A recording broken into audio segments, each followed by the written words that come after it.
서울중앙지방법원의 웅장한 법정에서는 오늘도 긴장감이 감돌았다.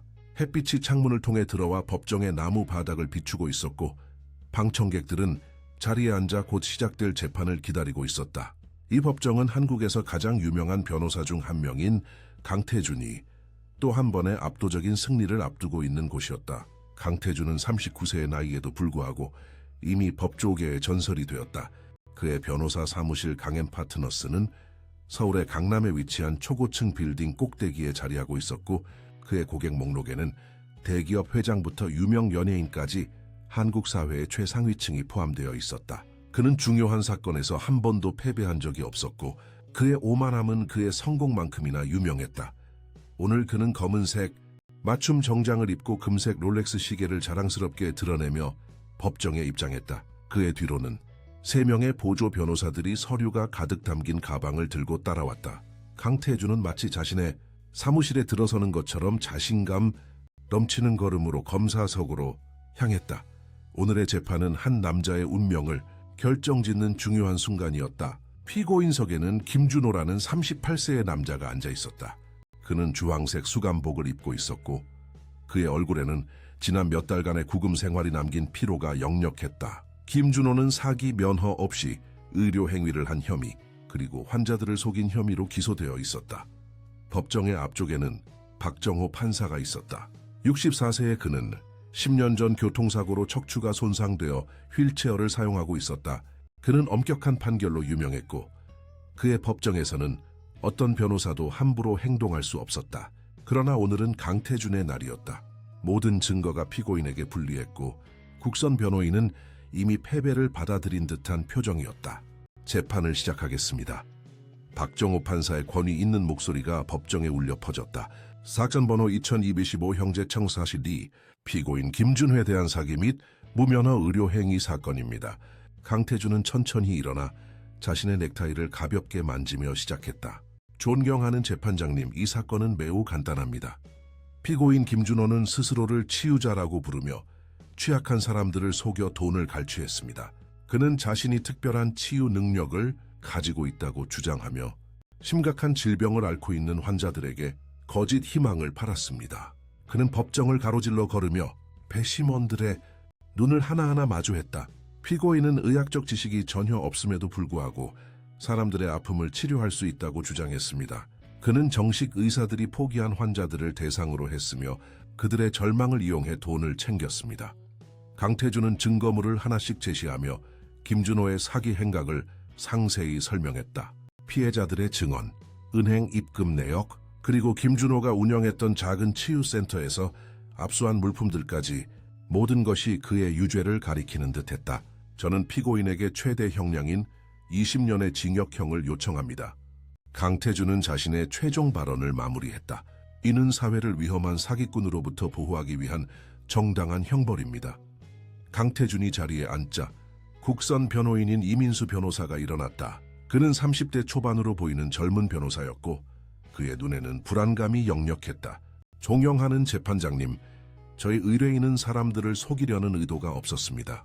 그는 진심으로 자신이 도움을 줄 수 있다고 믿었습니다. 이민수의 변론은 약했고 설득력이 부족했다. 그는 강태준의 강력한 주장에 맞설 만한 증거나 논리를 제시하지 못했다. 방청석에서는 이미 실망의 한숨이 들렸고 김준호의 얼굴에는 체념의 빛이 스쳤다. 더 이상의 변론이 없으시면 피고인에게 최후 진술 기회를 드리겠습니다. 박정호 판사가 말했다. 김준호는 천천히 일어났다. 그의 목소리는 작았지만 흔들림이 없었다. 저는 사기꾼이 아닙니다. 제가 가진 능력은 의학으로 설명할 수 없는 것일 수 있지만 그것은 실제합니다. 저는 단 한 번도 제가 도울 수 없는 사람에게 거짓 희망을 준 적이 없습니다. 강태준은 비웃음을 감추지 않았다. 그렇군요, 마법사님. 그럼 왜 지금 이 자리에 계신 판사님을 치유하지 않으시나요? 10년간 휠체어에 계셨는데 당신의 마법으로 그분을 일어서게 할 수 있나요? 김준호는 침착하게 대답했다. 치유는 그렇게 작동하지 않습니다. 제 능력에는 한계가 있고 무엇보다 당사자의 의지와 믿음이 필요합니다. 아, 편리한 변명이군요. 강태준은 박수를 치며 배심원들을 향해 말했다. 보셨나요? 전형적인 사기꾼의 대답입니다. 증명할 수 없는 주장과 실패에 대한 변명만 늘어놓습니다. 박정호 판사는 안경을 고쳤으며 양측의 주장을 듣고 있었다. 그의 표정에서는 어떤 생각도 읽을 수 없었다. 오늘 재판은 여기까지 하겠습니다. 판결은 내일 오전 10시에 선고하겠습니다. 법정이 산회되고 사람들이 자리를 뜨기 시작할 때 강태준은 자신의 보조 변호사들에게 승리를 확신하는 미소를 지었다. 내일 우리는 또 한 번의 승리를 기록하게 될 겁니다. 이 사건은 처음부터 결과가 뻔했어요. 그러나 그가 알지 못하는 사이 법원 밖에서는 작은 소녀가 엄마의 손을 잡고 서 있었다. 김하운 김준호의 7살 된 딸이었다. 그녀는 하늘색 원피스를 입고 머리는 2갈래로 따아 내려뜨리고 있었다. 엄마, 아빠가 내일 집에 올 수 있을까요? 혜운이 물었다. 혜운의 어머니 윤미래는 딸의 머리를 쓰다듬으며 대답했다. 모르겠어, 혜운아. 우리가 할 수 있는 건 기도하는 것뿐이야. 혜운은 법원 건물을 바라보며 작은 입술을 꽉 깨물었다. 그녀의 눈에는 결심이 서려 있었다. 땡큐, 내일 제가 아빠를 구할 거예요. 미래는 딸의 말에 놀랐지만 그것을 그저 어린아이의 소망으로 여겼다. 그녀는 혜운의 손을 잡고 집으로 향했다. 하지만 혜운의 마음속에는 이미 계획이 자리 잡고 있었다. 그날 밤 혜운은 자신의 작은 방에서 창문을 통해 별이 빛나는 하늘을 바라보았다. 그녀는 아버지가 자신에게 말했던 것을 기억했다. 혜운아, 우리 모두에게는 특별한 힘이 있단다. 그것은 사랑과 진실의 힘이야. 그리고 네 안에는 그 힘이 가장 강하게 흐르고 있어. 혜운은 작은 손을 가슴에 얹고 눈을 감았다. 그녀는 아버지의 목소리를 떠올리며 내일을 위한 용기를 모았다. 내일 그녀는 모든 것을 바꿀 것이다. 한편 강남의 고급 아파트에서 강태준은 샴페인 잔을 들고 승리를 미리 축하하고 있었다. 그의 아내 서지연은 그의 옆에 앉아 있었지만 그녀의 눈에는 피로와 무관심이 깃들어 있었다. 내일이면 또 하나의 승리를 거두게 될 거야, 강태준이 말했다. 이 사건으로 우리 사무실의 평판은 더욱 높아질 거고 더 많은 의뢰인들이 몰려올 거야. 지연은 미소를 지으려 했지만 그것은 공허했다. 당신이 항상 이기니까요. 물론이지. 내가 지금까지 중요한 사건에서 진 적이 있었나? 없었지. 강태준은 자만심 가득한 미소를 지었다. 그 사기꾼은 20년은 살게 될 거야. 내가 그렇게 만들 테니까. 지연은 창밖을 바라보며 한숨을 내쉬었다. 그녀는 남편이 어떻게 변해왔는지 기억했다. 한때 정의를 위해 싸우던 열정적인 변호사였던 그는 이제 권력과 돈에 눈이 멀어 있었다. 그리고 그녀는 그 변화의 순간을 정확히 알고 있었다. 5년 전 그가 첫 대기업 사건을 맡았을 때부터였다. 이번 사건, 정말 그 사람이 사기꾼인가요? 지연이 조심스럽게 물었다. 강태준은 웃음을 터뜨렸다. 그게 중요해? 중요한 건 내가 이긴다는 거야. 그리고 그 남자가 사기꾼인지 아닌지는 이제 중요하지 않아. 내일이면 그는 유죄 판결을 받을 테니까. 지연은 남편의 말에 아무 대답도 하지 않았다. 그저 마음속으로 다시 한번 한숨을 내쉴 뿐이었다. 그날 밤 서울의 세 가정에서는 각자 다른 감정으로 내일을 기다리고 있었다. 강태준은 또 하나의 승리를 확신하며 김준호는 절망 속에서 딸의 얼굴을 떠올리며 그리고 작은 혜운은 아버지를 구하기 위한 결심을 다지고 있었다. 누구도 내일 법정에서 일어날 일을 예상하지 못했다. 진실과 기적이 만나는 순간 모든 것이 바뀔 것이다. 다음 날 아침 서울은 맑은 가을 하늘로 빛나고 있었다. 중앙지방법원 주변에는 이미 많은 사람들이 모여 있었다. 김준호의 사건은 지난 몇 주간 언론의 주목을 받아왔고 특히 강태준이 검사 측 변호인으로 나선 이후로 더욱 유명해졌다. 윤미래는 아침 일찍 일어나 혜운을 학교에 데려다 주려 했지만 혜운은 완강하게 거부했다. 엄마, 오늘은 학교에 가지 않을 거예요. 아빠의 재판에 가야 해요. 혜운이 단호하게 말했다. 미래는 딸의 고집스러운 표정을 보며 한숨을 쉬었다. 혜운아, 오늘은 아마 아빠가 집에 오지 못할 거야. 그건 어른들의 일이야. 네가 거기 있어도 달라질 건 없어. 혜운은 고개를 세게 흔들었다. 아니에요. 제가 가야 해요. 제가 아빠를 구할 수 있어요. 미래는 딸의 눈에서 이상한 결의를 발견했다. 그것은 7살 아이의 눈빛이 아니었다. 그녀는 문득 남편이 항상 혜운에 대해 했던 말을 떠올렸다. 우리 혜운이는 특별해. 그녀는 세상을 다른 방식으로 봐. 알았어, 혜운아. 미래가 마침내 동의했다. 하지만 조용히 있어야 해. 그리고 어떤 일이 일어나도 아빠가 집에 못 오더라도 슬퍼하지 마. 우리는 어떻게든 이겨낼 거야. 혜운은 고개를 끄덕이며 밝게 웃었다. 걱정 마세요, 엄마. 오늘은 좋은 일이 일어날 거예요. 그들이 법원에 도착했을 때 미래는 해운의 손을 꽉 잡았다. 그들은 재판이 열리는 법정으로 향했지만 경비원이 그들을 막아섰다.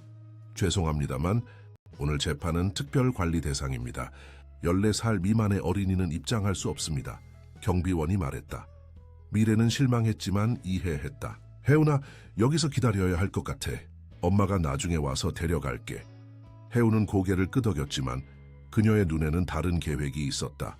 미래가 법정으로 들어간 후 해운은 주변을 살폈다. 그녀는 할아버지 같은 노인이 법원 관계자와 이야기하는 모습을 보았다. 그들이 자리를 비운 틈을 타 해운은 재빨리 법정으로 향하는 복도로 미끄러져 들어갔다. 한편 법정 안에서는 이미 많은 사람들이 자리를 채우고 있었다. 강태준은 자신감 넘치는 모습으로 검사석에 앉아 있었고 그의 팀은 마지막 순간까지 서류를 정리하고 있었다. 반대편에는 김준호가 국선 변호인 이민수와 함께 앉아 있었다. 준호의 얼굴은 어제보다 더 창백해 보였고 그의 눈에는 피로가 가득했다. 박정호 판사가 입장하자 모든 사람이 일어났다. 그는 휠체어를 타고 판사석으로 이동했다. 자리에 앉으십시오. 그가 말했다. 사건 번호 2025 형제 증 42 피고인 김준회에 대한 판결을 선고하겠습니다. 박정호 판사가 안경을 고쳤으며 말했다. 강태준은 승리를 확신하는 미소를 지었다. 그는 옆에 앉은 보조 변호사에게 속삭였다. 판사의 표정을 봐. 우리가 이겼어. 그러나 박정호 판사가 말을 이어가려는 순간 법정의 뒷문이 열렸다. 모든 시선이 그곳으로 향했다. 해운이 혼자서 법정으로 들어오고 있었다. 그녀는 하늘색 원피스를 입고 머리는 두 갈래로 따하 내렸다. 그녀의 작은 발걸음 소리가 조용한 법정에 울려 퍼졌다. 저기요, 아이는 들어올 수 없습니다. 경비원이 소리쳤지만 해운은 이미 중앙 통로를 걸어 판사석 앞에 도달해 있었다. 해운아, 김준호가 놀라서 일어났다. 여기 어떻게 왔어? 강태준은 황당한 표정으로 웃음을 터뜨렸다. 이게 뭡니까? 어린아이를 데려와서 연민을 사려는 겁니까? 정말 뻔한 수법이군요. 하지만 해운은 아버지나 강태준을 보지 않았다. 그녀의 시선은 오직 박정호 판사에게 고정되어 있었다. 그녀는 판사석 앞에 서서 똑바로 박정호를 바라보았다. 제 아빠를 지켜주시면 제가 판사님을 걷게 해드릴게요. 해운의 맑은 목소리가 법정에 울려 퍼졌다. 순간 법정은 완전한 침묵에 빠졌다가 곧 웃음소리가 터져 나왔다. 강태준은 가장 크게 웃으며 자리에서 일어났다. 이거 정말 기가 막힌 쇼군요. 이제 아이들까지 동원해서 이런 사기극을 벌이다니. 그는 배심원들을 향해 손짓하며 말했다. 보셨습니까? 이것이 바로 피고인의 본질입니다. 자신의 어린 딸까지 이용해 법정을 조롱하고 있습니다. 박정호 판사는 잠시 당황했지만 곧 침착함을 되찾았다. 경비원, 이 아이를 법정 밖으로 데려가 주십시오. 하지만 해운은 움직이지 않았다. 그녀는 판사를 똑바로 바라보며 말했다. 판사님, 10년 전 그날 밤 기억나세요? 비가 많이 오던 날이었어요. 판사님은 동생의 생일 파티에서 돌아오는 길이었어요. 박정호의 표정이 굳었다. 그날의 기억은 그에게 악몽과도 같았다. 그리고 그 사실을 아는 사람은 극히 소수였다. 해운은 계속해서 말했다. 판사님은 운전 중에 전화를 받으셨어요. 그날 판사님의 동생이 아들을 낳았다는 소식이었죠. 기뻐서 전화를 받다가 박정호의 얼굴이 창백해졌다. 그만. 그의 목소리는 거의 들리지 않을 정도로 작았다. 하지만 해운은 멈추지 않았다. 도로에서 미끄러져서 가드레일을 들이받았어요. 그때 판사님은 생각했어요. 이제 끝이구나. 하지만 판사님은 살았어요. 다리만 움직일 수 없게 됐죠. 법정은 완전한 침묵에 빠졌다. 강태준도 웃음을 그쳤다. 그는 혼란스러운 눈으로 해운과 판사를 번갈아 보았다. 그 사고 이후로 판사님은 매일 밤 같은 꿈을 꿔요. 해운이 계속했다. 판사님이 걷는 꿈이요. 하지만 깨어나면 항상 현실로 돌아와야 했죠. 그래서 판사님은 점점 더 엄격해지셨어요. 자신의 통제력을 보여주기 위해서요. 박정호는 떨리는 손으로 물잔을 들어 한 모금 마셨다. 이 아이에게 누가 이런 말을 가르쳤습니까? 그가 김준호를 노려보며 물었다. 김준호는 놀라서 고개를 저었다. 저는 해운에게 그런 이야기를 한 적이 없습니다. 저도 판사님의 사고에 대해 알지 못했습니다. 강태준은 이 상황을 역전시키려 했다. 이것 보세요. 명백한 증거입니다. 피고인은 판사님의 개인정보를 어떻게든 입수해서 자신의 딸에게 가르친 겁니다. 이것은 법정 모독죄에 해당합니다. 하지만 해우는 강태준을 향해 고개를 돌렸다. 강 변호사님도 비밀이 있죠? 3년 전 대기업 회장의 아들이 음주운전으로 사람을 다치게 했을 때 증거를 숨기셨죠. 그리고 목격자에게 돈을 주고 거짓 증언을 하게 했어요. 강태준의 얼굴이 하얗게 변했다. 그 사건은 그의 경력에서 전환점이 된 중요한 사건이었다. 그리고 그가 증거를 조작했다는 사실은 아무도 모르는 비밀이었다. 이게 무슨 말도 안 되는. 강태준은 말을 더듬었다. 해우는 다시 박정호 판사를 바라보았다. 판사님, 제 아빠는 나쁜 사람이 아니에요. 그는 정말로 사람들을 도울 수 있어요. 그리고 저도 도울 수 있어요. 제가 증명할게요. 해우는 판사석을 향해 몇 걸음 더 다가갔다. 제 손을 잡아주세요, 판사님. 법정은 완전한 혼란에 빠졌다. 방청객들은 서로 속삭이기 시작했고 기자들은 열심히 메모를 하고 있었다. 윤미래는 그 순간 법정에 들어와 딸을 발견하고 충격에 빠졌다. 해우나, 미래가 소리쳤다. 박정호 판사는 잠시 생각에 잠겼다. 그는 이 상황이 완전히 비정상적이고 법정 절차에 어긋난다는 것을 알고 있었다. 하지만 그의 마음 한 구석에서는 이 작은 소녀가 어떻게 그의 가장 깊은 비밀을 알고 있는지 궁금했다. 이런 광대극은 이제 그만 끝내야 합니다. 강태준이 회복된 목소리로 말했다. 재판장님, 이 아이와 피고인을 법정 모독죄로 기소해 주십시오. 하지만 박정호는 강태준의 말을 무시했다. 그는 천천히 손을 뻗어 해운의 작은 손을 잡았다.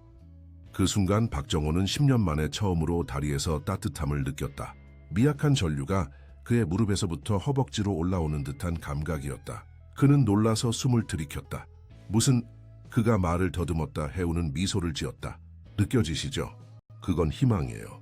그리고 진실이에요. 박정호는 자신의 다리를 내려다보았다. 10년 동안 그는 자신의 다리를 쓸모없는 짐처럼 여겨왔다. 하지만 지금 그는 무언가 다른 것을 느끼고 있었다. 강태준은 이 광경을 믿을 수 없다는 듯이 바라보았다. 이게 다 무슨 연극입니까? 우리는 여기서 심각한 범죄에 대한 판결을 내리려 하고 있습니다. 박정호는 천천히 고개를 들어 김준호를 바라보았다. 당신, 정말로 사람들을 치유할 수 있습니까? 김준호는 고개를 끄덕였다. 모든 사람을 치유할 수는 없습니다. 그리고 제 능력에는 한계가 있습니다. 하지만 저는 진심으로 도움이 필요한 사람들을 돕기 위해 제 능력을 사용해 왔습니다. 그리고 당신의 딸도 같은 능력을 가지고 있군요. 박정호가 말했다. 김준호는 다시 고개를 끄덕였다. 혜운이는 저보다 훨씬 강한 능력을 가지고 있습니다. 그녀는 특별합니다. 강태준은 참을 수 없다는 듯이 손을 들어 올렸다. 재판장님, 이것은 완전한 사기입니다.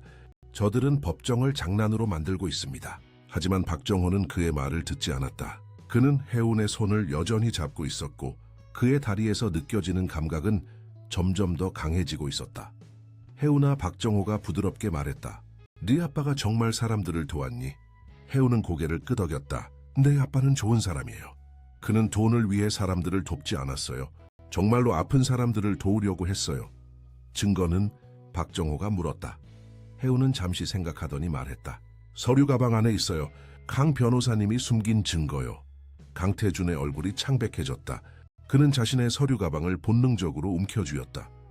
강 변호사, 박정호가 말했다. 당신의 가방을 법정에 제출해 주시겠습니까? 이건 말도 안 됩니다. 강태준이 항의했다. 제 개인 서류가 들어있습니다. 법적으로 보호받는 변호사 의뢰인 특권 문서들입니다. 하지만 박정호의 표정은 단호했다. 경비원, 강태준 변호사의 가방을 가져오세요. 2명의 경비원이 강태준에게 다가갔다.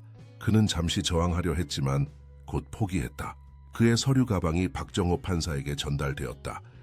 박정호는 가방을 열었다. 그 안에는 여러 서류들이 있었고 그 중에는 혜운이 말한 증거들도 있었다. 김준호를 변호해 줄 수 있는 증인들의 진술서, 그가 실제로 사람들을 도왔다는 의료 기록, 그리고 강태준이 증인들에게 돈을 주고 거짓 증언을 하게 했다는 증거까지. 법정은 완전한 침묵에 빠졌다. 모든 사람들이 충격에 빠진 채 이 상황을 지켜보고 있었다. 그때 놀라운 일이 일어났다. 박정호 판사의 오른쪽 발이 움직였다. 미세한 움직임이었지만 모든 사람이 그것을 볼 수 있었다. 그리고 이어서 왼쪽 발도 움직였다. 이게 가능한 일입니까? 박정호가 자신의 다리를 바라보며 떨리는 목소리로 말했다. 혜운은 미소를 지었다. 판사님은 항상 걸을 수 있었어요. 단지 그걸 잊어버리셨을 뿐이에요. 박정호는 휠체어의 팔걸이를 꽉 잡았다. 그는 천천히 조심스럽게 자신의 몸을 일으키기 시작했다. 법정의 모든 사람들이 숨을 죽인 채 그 순간을 지켜보았다. 그리고 마침내 박정호 판사는 10년 만에 처음으로 두 발로 서 있었다. 그의 다리는 떨렸지만 그는 서 있었다. 법정은 놀라움의 탄성으로 가득 찼다. 이 놀라운 광경 앞에서 강태준은 완전히 패배했다는 것을 느꼈다. 그의 얼굴은 창백했고 손은 떨리고 있었다. 그는 자신이 지금까지 쌓아온 모든 것이 무너지는 것을 느꼈다. 법정은 믿을 수 없는 광경에 휩싸였다. 10년 동안 휠체어에 의존해온 박정호 판사가 이제 두 발로 서 있었다. 그의 다리는 여전히 떨렸지만 그는 분명히 서 있었다. 그의 눈에는 놀라움과 기쁨의 눈물이 고여 있었다. 이게 어떻게 가능한 일입니까? 박정호는 자신의 다리를 내려다보며 중얼거렸다. 윤미래는 딸에게 달려가 그녀를 꽉 안았다. 혜훈아, 이게 어떻게... 혜훈은 엄마를 바라보며 미소 지었다. 아빠가 말했잖아요. 우리 안에는 특별한 힘이 있다고. 강태준은 이 상황을 어떻게든 통제하려고 했다. 이것은 분명 사전에 준비된 연극입니다. 판사님은 아마도 실제로는 다리를 쓸 수 있었을 겁니다. 이것은 모두 우리를 속이기 위한 계략이에요. 그러나 그의 주장은 박정호의 주치의가 법정에 들어서면서 완전히 무너졌다. 의사는 놀란 표정으로 박정호를 바라보았다. 박 판사님, 어떻게 이런 일이... 의사는 말을 잇지 못했다. 김 의사, 박정호가 말했다. 당신은 10년 동안 내 주치의였습니다. 내가 정말로 걸을 수 없었다는 것을 증명해 줄 수 있겠습니까? 김태영 의사는 고개를 끄덕였다. 네, 물론입니다. 저는 박 판사님의 상태를 10년간 지켜봤습니다. 판사님의 척추 손상은 완전한 하반신 마비를 일으켰고 의학적으로 회복이 불가능하다고 여겨졌습니다. 이것은 의학으로는 설명할 수 없는 일입니다. 박정호는 천천히 판사석을 돌아 나왔다. 그는 아직 완전히 안정적으로 걷지는 못했지만 분명히 자신의 다리로 걷고 있었다. 그는 혜운 앞에 멈춰 섰다. 어떻게 이런 일이 가능한 거지? 그가 물었다. 혜운은 그를 올려다보며 대답했다. 저도 정확히는 모르겠어요. 그냥 느낄 수 있어요. 사람들의 아픔을 볼 수 있고 그들이 필요로 하는 것을 알 수 있어요. 아빠도 그래요. 박정호는 김준호를 바라보았다. 당신은 정말로 사람들을 치유할 수 있습니까? 김준호는 고개를 끄덕였다. 네, 그렇습니다. 하지만 제 능력은 혜운이보다 약합니다. 저는 주로 만성 통증이나 경미한 질환을 완화시킬 수 있을 뿐입니다. 혜운이는 그녀는 더 깊은 곳까지 볼 수 있습니다. 영혼의 상처까지도요? 방청석에서 한 여성이 일어났다. 저는 김준호 씨에게 치료받은 적이 있습니다. 저는 3년 동안 원인 모를 두통으로 고통받았습니다. 어떤 병원에서도 원인을 찾지 못했죠. 하지만 김준호 씨가 저를 도와주었고 그 이후로 두통은 사라졌습니다. 그 여성의 발언 이후 다른 사람들도 하나둘씩 일어나 자신의 경험을 나누기 시작했다.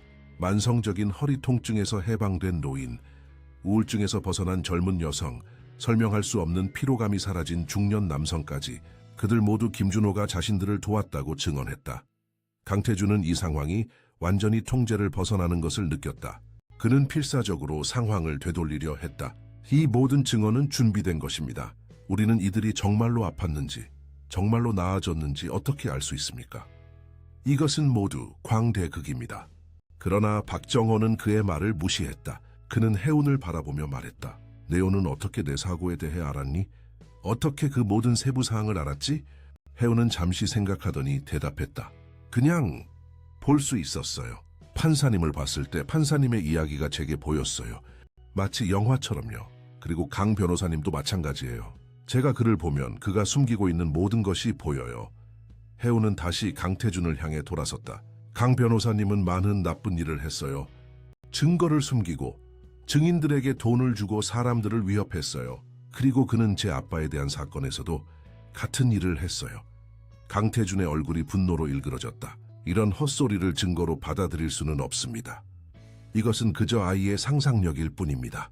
그러나 박정호는 이미 강태준의 서류 가방에서 발견한 증거들을 검토하고 있었다. 거기에는 김준호를 위해 증언할 수 있었던 증인들의 명단과 그들에게 침묵의 대가로 지불된 금액이 기록되어 있었다. 또한 김준호가 실제로 많은 사람들을 도왔다는 의료 기록들도 있었다. 강태준 변호사, 박정호가 엄중한 목소리로 말했다. 그 서류들은 당신이 증거를 조작하고 증인들을 매수했다는 것을 보여줍니다. 이것은 심각한 범죄 행위입니다. 강태준은 창백해진 얼굴로 반박했다. 그것들은 제 서류가 아닙니다. 누군가 심어놓은 것입니다. 해운은 고개를 저었다. 거짓말이에요. 강 변호사님은 어제 밤에도 그 서류들을 검토했어요. 그리고 아내에게 이 사건은 쉬운 승리가 될 거야 라고 말했죠. 강태준은 해운을 향해 분노의 눈빛을 던졌다. 그는 이 어린 소녀가 어떻게 이 모든 것을 알고 있는지 이해할 수 없었다. 그의 세계는 무너져 내리고 있었다. 이건 불가능합니다. 그가 소리쳤다. 이 모든 것은 조작된 거짓말입니다. 박정호는 경비원들에게 손짓했다. 강태준 변호사를 구금하고 그의 사무실과 자택에 대한 수색 영장을 준비하세요. 그리고 이 사건과 관련된 모든 문서를 압수하세요. 경비원들이 강태준에게 다가갔다. 그는 잠시 저항하려 했지만 곧 체념한 듯 그들에게 자신을 내맡겼다. 그의 눈에는 분노와 공포가 뒤섞여 있었다. 김준호 씨, 박정호가 말을 이었다. 당신에 대한 모든 혐의를 기각합니다. 당신은 자유의 몸입니다. 법정은 환호성으로 가득 찼다. 김준호는 눈물을 흘리며 해운에게 달려갔다. 그는 딸을 꽉 안아주었다. 해운아, 어떻게 이런 일을? 그는 말을 잇지 못했다. 해운은 아버지를 바라보며 미소 지었다. 아빠가 항상 말했잖아요. 진실은 언젠가는 밝혀진다고. 미래도 그들에게 달려와 함께 껴안았다. 가족의 품 안에서 해운은 행복한 미소를 지었다. 그녀는 아버지를 구했고 판세계의 새로운 삶을 선물했다. 박정호는 여전히 자신에게 일어난 기적을 믿을 수 없다는 듯이 자신의 다리를 내려다 보았다. 그는 조금씩 더 안정적으로 걸을 수 있게 되었다. 10년 동안의 감옥에서 해방된 느낌이었다. 그는 김준호 가족에게 다가갔다. 김준호 씨, 당신과 당신의 딸에게 진심으로 감사드립니다. 당신들은 제게 새로운 삶을 주셨습니다. 김준호는 고개를 숙여 인사했다. 아닙니다, 판사님. 저희는 그저 진실이 밝혀지도록 도왔을 뿐입니다. 박정호는 해운을 내려다보았다. 해운아, 내 능력은 정말 놀랍구나. 어떻게 이런 능력을 갖게 되었니? 해운은 어깨를 으쓱했다. 저도 잘 모르겠어요. 그냥 항상 가지고 있었어요. 저는 사람들의 마음과 몸에 있는 빛을 볼 수 있어요. 그리고 그 빛이 어두워졌을 때 저는 그것을 다시 밝게 만들 수 있어요. 박정호는 생각에 잠겼다. 그는 오랫동안 자신의 상태를 받아들이고 살았다. 하지만 이제 그는 다시 걸을 수 있었다. 그것은 의학적으로 설명할 수 없는 기적이었다. 법정을 정리하겠습니다. 그가 선언했다. 오늘 일어난 일에 대해 공식 기록을 남기고 강태준 변호사에 대한 조사를 시작하겠습니다. 사람들이 법정을 빠져나가기 시작했다. 기자들은 서둘러 이 놀라운 사건에 대한 기사를 쓰기 위해 밖으로 나갔다. 곧 이 이야기는 전국의 뉴스 헤드라인을 장식하게 될 것이었다. 강태준은 경비원들에게 이끌려 나가면서도 여전히 분노에 차 있었다. 이건 끝나지 않았다. 그가 소리쳤다. 내가 돌아올 거야. 하지만 그의 말은 아무도 듣지 않았다. 모든 사람들은 이미 김준호와 해운, 그리고 기적적으로 걷게 된 박정호 판사에게 관심을 집중하고 있었다. 법정이 비워진 후 김준호 가족과 박정호 판사만이 남았다. 박정호는 여전히 자신의 다리가 움직이는 것에 놀라워하고 있었다. 김 씨, 그가 김준호에게 말했다. 당신과 당신의 딸이 가진 능력은 과학적으로 설명할 수 없는 것입니다. 하지만 그것이 실제하다는 것은 부정할 수 없습니다. 당신은 이 능력으로 무엇을 하실 계획입니까? 김준호는 잠시 생각하더니 대답했다. 저는 그저 도움이 필요한 사람들을 돕고 싶을 뿐입니다, 판사님. 하지만 이제 제 능력이 공개되었으니 많은 사람들이 저를 찾아올 것이고 그 중에는 진정한 도움이 필요한 사람들도 있을 것입니다. 저는 그들을 외면할 수 없습니다. 박정호는 고개를 끄덕였다. 당신의 능력은 많은 사람들에게 희망을 줄 수 있습니다. 하지만 동시에 많은 논란과 의심을 불러일으킬 것입니다. 당신은 준비되어 있습니까? 김준호는 해운과 미래를 바라보았다. 그들은 그에게 미소를 지어 보였다. 네, 판사님. 우리 가족은 함께라면 어떤 일도 이겨낼 수 있습니다. 박정호는 미소를 지었다. 그럼 이제 집에 가서 가족과 함께 시간을 보내세요. 당신은 자유의 몸입니다. 김준호 가족은 법원을 나와 밝은 햇살 아래로 걸어 나갔다. 해운은 아버지의 손을 꽉 잡고 있었다. 그녀의 얼굴에는 기쁨과 안도의 미소가 가득했다. 그러나 그들이 알지 못하는 사이 법원 건물의 그림자 속에서 누군가가 그들을 지켜보고 있었다. 서지연 강태준의 아내였다. 그녀의 눈에는 복잡한 감정이 어려 있었다. 그녀는 남편이 체포되는 것을 보았고 그가 저지른 일들을 모두 알게 되었다. 지연은 김준호 가족을 바라보았다. 특히 그녀의 시선은 혜운에게 고정되어 있었다. 그 작은 소녀가 어떻게 그토록 놀라운 일을 해냈는지 그녀는 여전히 믿을 수 없었다. 그 아이 정말 특별한 아이구나. 그녀는 중얼거렸다. 지연은 자신의 가방에서 휴대폰을 꺼내 전화를 걸었다. 여보세요, 저예요. 남편이 체포됐어요. 내 모든 것이 밝혀졌어요. 그녀는 잠시 침묵했다가 다시 말을 이었다. 그 소녀에 대해 더 알아봐야 해요. 그녀는 우리가 생각했던 것보다 훨씬 더 특별해요. 전화를 끊은 지연은 마지막으로 한 번 더 김준호 가족을 바라보았다. 그녀의 얼굴에는 결의가 서려 있었다. 이것은 끝이 아니었다. 오히려 새로운 시작이었다. 한편 혜우는 갑자기 뒤를 돌아보았다. 그녀는 무언가를 느낀 듯했다. 하지만 그녀가 본 것은 그저 법원 건물의 그림자뿐이었다. 왜 그러니, 혜우나? 미래가 물었다. 혜우는 잠시 주저하더니 미소를 지었다. 아무것도 아니에요, 엄마. 그냥 누군가 우리를 지켜보고 있는 것 같았어요. 미래는 주변을 둘러보았지만 아무도 보이지 않았다. 아마 너무 흥분해서 그런 거야. 오늘은 정말 대단한 날이었으니까. 혜우는 고개를 끄덕였지만 그녀의 마음속에는 여전히 불안감이 남아있었다. 그녀는 누군가가 그들을 지켜보고 있다는 것을 알았다. 그리고 그 사람이 좋은 의도를 가지고 있지 않다는 것도. 그러나 지금은 그런 걱정을 할 때가 아니었다. 지금은 아버지가 자유의 몸이 된 것을 축하할 시간이었다. 혜우는 다시 밝게 웃으며 부모님과 함께 집으로 향했다. 그들이 떠난 후 법원 건물에서는 박정호 판사가 자신의 사무실로 돌아가고 있었다. 그는 여전히 조금 불안정하게 걸었지만 매 걸음마다 더 자신감을 얻고 있었다. 그의 비서는 그가 휠체어 없이 걸어오는 것을 보고 놀라서 말을 잇지 못했다. 박 판사님. 비서가 눈을 크게 뜨고 물었다. 박정호는 미소를 지었다. 오늘부터 많은 것이 변할 겁니다. 김 비서. 많은 것이 변할 겁니다. 그는 창가로 걸어가 밖을 내다보았다. 멀리서 김준호 가족이 걸어가는 모습이 보였다. 그는 자신의 다리를 다시 한번 내려다 보았다. 기적! 그가 중얼거렸다. 오늘 나는 기적을 경험했다. 김준호의 석방과 박정호 판사의 기적적인 회복에 관한 뉴스는 순식간에 전국을 강타했다. 모든 뉴스 채널과 신문은 법정에서 일어난 놀라운 사건을 대서특필했다. 기적의 소녀, 현대의 치유자. 법정의 기적과 같은 헤드라인이 온 나라를 뒤덮었다. 석방 후 이틀이 지난 아침, 김준호와 그의 가족은 자신들의 작은 아파트에서 평화로운 아침을 맞이하고 있었다. 준호는 오랜만에 자유의 몸으로 아침 식사를 즐기고 있었다.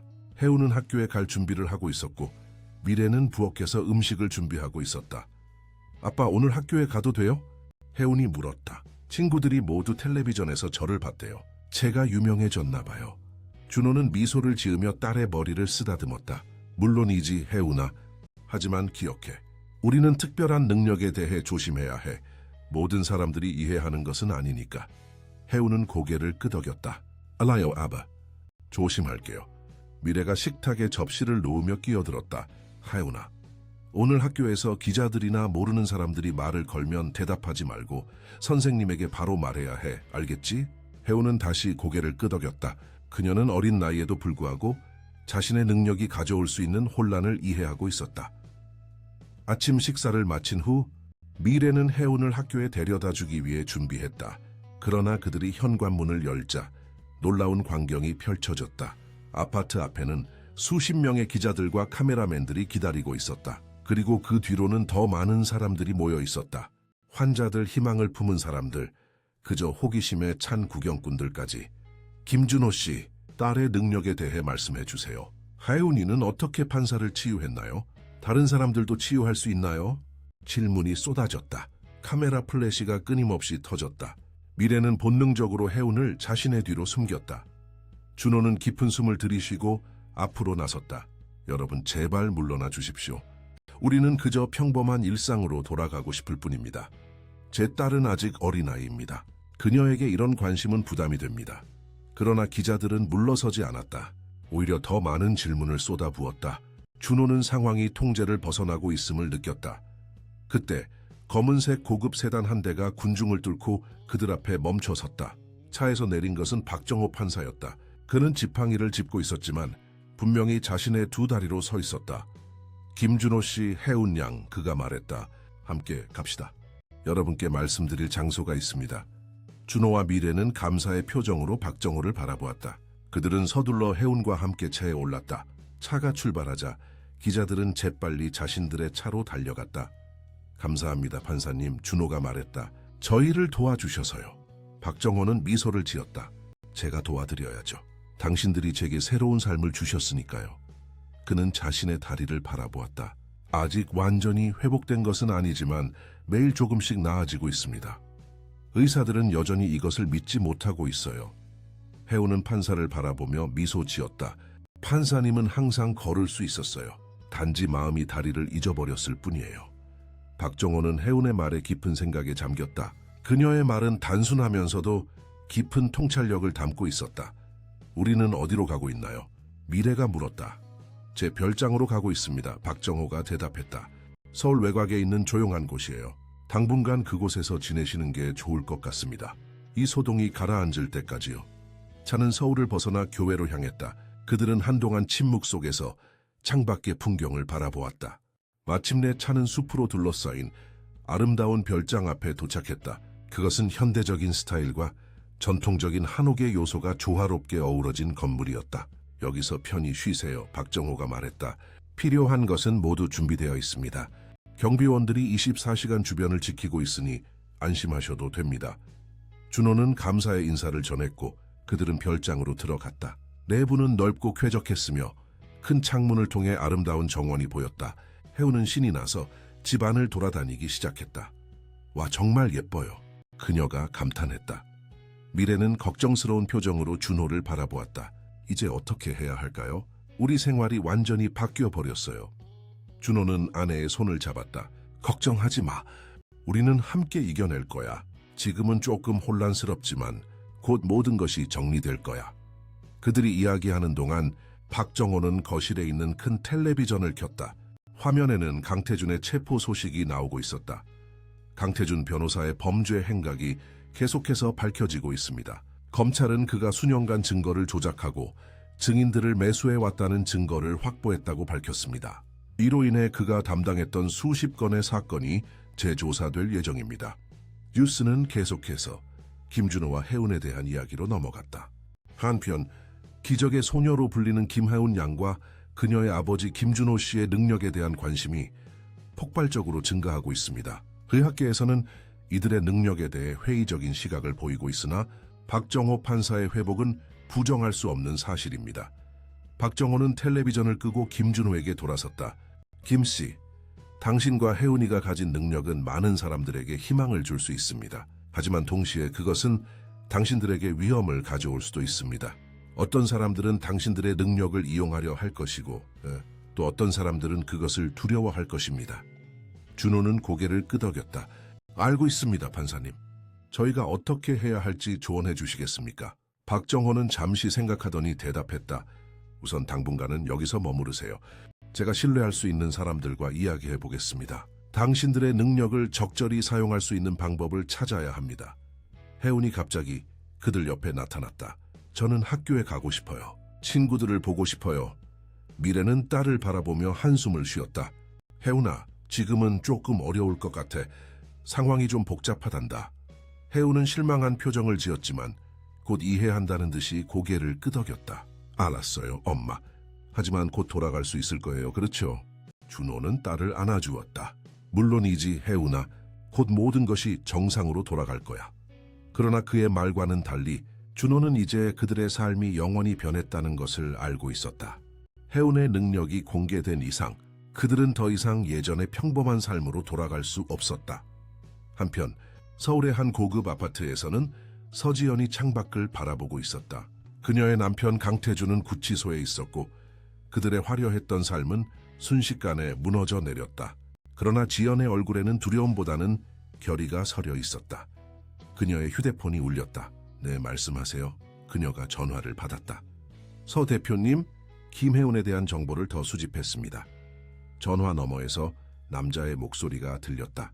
그녀는 학교에서도 몇몇 특이한 일을 일으켰던 것으로 보입니다. 한 번은 친구가 심하게 다쳤을 때 그녀가 손을 잡아주었고 다음날 그 아이의 상처가 거의 완전히 나았다고 합니다. 지연은 눈을 가늘게 뜨고 말했다.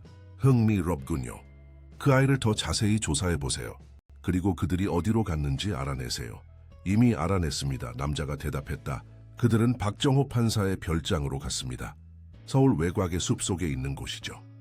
지연은 만족스러운 미소를 지었다. 좋아요. 계속 지켜보세요. 하지만 절대 들키면 안 됩니다. 전화를 끊은 지연은 책상으로 걸어가 서류 한 장을 집어들었다. 그것은 김혜원의 학교 기록이었다. 평범해 보이는 학생 기록이었지만 몇몇 특이한 사건들이 기록되어 있었다. 불가사의한 회복, 설명할 수 없는 사건들, 그리고 혜운이 특별한 능력을 가지고 있다고 믿는 몇몇 교사들의 비공식적인 메모까지. 놀라운 아이로군. 지연이 중얼거렸다. 당신은 내 남편을 감옥에 보냈어. 하지만 그것은 오히려 우리에게 기회가 될 수도 있겠어. 그녀는 책상 위에 놓인 다른 서류들을 살펴보았다. 그곳에는 바이오텍 리서치라는 회사의 로고가 새겨진 서류들이 있었다. 지연은 그 서류들을 주의 깊게 읽었다. 그것은 인간의 치유 능력과 유전자 연구에 관한 보고서였다. 김하운, 네가 우리의 연구를 완성시켜 줄 수 있을까? 지연이 중얼거렸다. 그녀는 창가로 돌아가 다시 한번 창밖을 바라보았다. 서울의 스카이라인이 황혼빛에 물들고 있었다. 지연의 눈에는 야망의 불꽃이 타오르고 있었다. 이것이 끝이 아니야. 오히려 새로운 시작이지. 별장으로 돌아가 보면 혜우는 정원에서 놀고 있었다. 그녀는 꽃들 사이를 뛰어다니며 즐거운 시간을 보내고 있었다. 그녀의 웃음소리가 정원에 울려 퍼졌다. 준호와 미래는 테라스에 앉아 딸을 지켜보고 있었다. 그들의 눈에는 사랑과 걱정이 동시에 담겨 있었다. 그녀는 정말 특별해. 미래가 말했다. 때로는 그녀가 어떻게 그런 능력을 갖게 되었는지 궁금해요.